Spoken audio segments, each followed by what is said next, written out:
Thumbnail দেখে হয়তো বুঝতে পেরেছেন ফুড ফর অল এই যে 10 টাকার কয়েনটা আপনারা দেখতে পাচ্ছেন 1970 সালের যে কয়েনটা, এটার কিন্তু দাম আপনারা একটা পাবেন। কিন্তু একটা কথা বলি, এর দাম কিন্তু আমাকে অনেকজন বলেছে যে এর দাম নাকি একজন বলেছে 33,000 টাকা দাম। তো আসল দামটা আপনাদেরকে আমি মানে ভালো করে দেখিয়ে দেবো, ভালো করে বুঝিয়ে দেবো।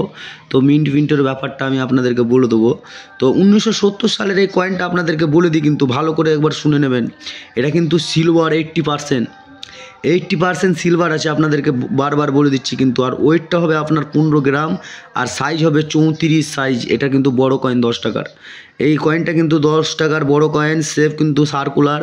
আপনারা দেখে রাখেন, এই যে 10 টাকার কয়েনটা, এই কয়েনটা আপনাদের কাছে যদি 10-12টা থেকে যায়, তাহলে আপনারা একটা জিনিস ভেবে নেবেন যে এই কয়েনে যে কোনো একটা জিনিস করা যাবে।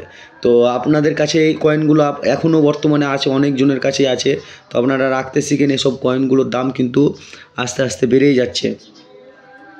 এই কয়েনটা আপনাদের বলে দিই, এটা কিন্তু 2 মিন্টে বেরিয়েছিল, কলকাতা আর মুম্বাই। দেখে রাখেন, এটা কিন্তু মুম্বাই মিন্টের, আর একটা কলকাতা মিন্টের আছে। তো দু রকম কয়েন বেরিয়েছে, তার মধ্যে দুটো কয়েনেরই কিন্তু এই কয়েনের দাম আছে, আপনাদেরকে বলে রাখি।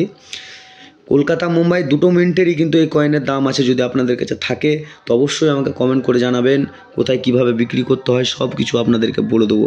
তো দেখে রাখেন, এই 10 টাকার কয়েনটার মুম্বাই মিন্টের কত দাম আর কলকাতা মিন্টের কত দাম আপনাদেরকে ভালো করে ডিটেলসে দেখিয়ে দিচ্ছি। দেখেন, তো মুম্বাই আর কলকাতা দেখে রাখেন, মুম্বাই আর কলকাতার এই যে কয়েনটা দেখতে পাচ্ছেন 2300 থেকে 4000 টাকা পর্যন্ত দাম আছে। দেখে রাখেন, 2300 থেকে 4000 টাকা পর্যন্ত দাম আছে এই একটা কয়েন, 10 টাকার একটা কয়েন। তো এই কয়েনের দাম আপনারা ভাববেন না যে নেই। তো এইসব কয়েন যদি আপনাদের কাছে থাকে তো অবশ্যই আমাকে জানাবেন। আর যারা নতুন আমার ভিডিওটি দেখছেন তাদেরকে আমি রিকোয়েস্ট করছি, একবার চ্যানেলটিকে সাবস্ক্রাইব করে পাশে থাকবেন। তার সাথে বেল আইকনটাও মেরে দেবেন, কারণ নোটিফিকেশানটা ফার্স্ট আপনাদের কাছে পৌঁছে যাবে। তো আজকের ভিডিওটা আমি এখানেই শেষ করছি, পরের ভিডিওর জন্য একটু অপেক্ষা করবেন।